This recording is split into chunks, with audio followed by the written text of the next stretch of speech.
ビデオ撮っといてって言われて。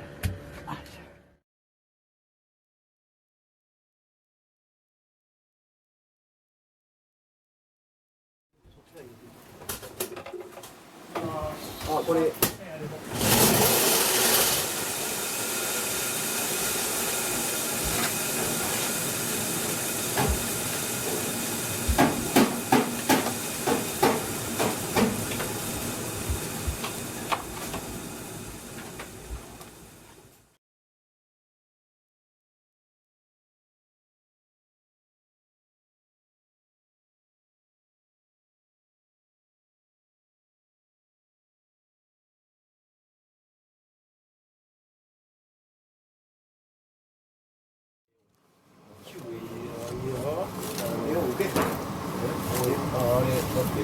油くんの方をスポーツついてる。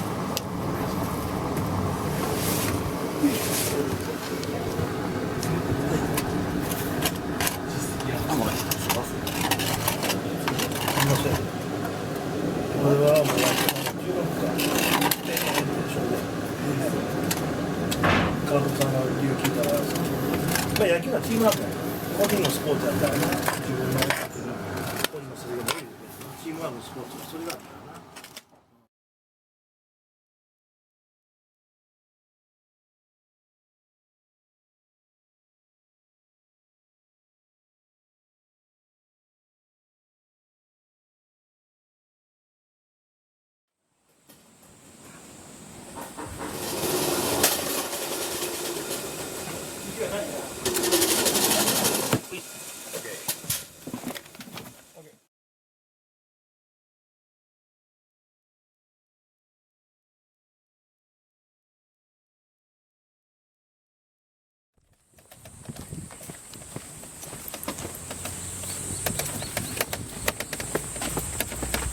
地輪車は長野でも何回したからね。やりましたね。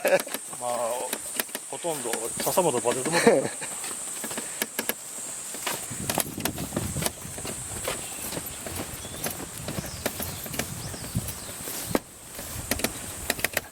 た。なるほど、ここね。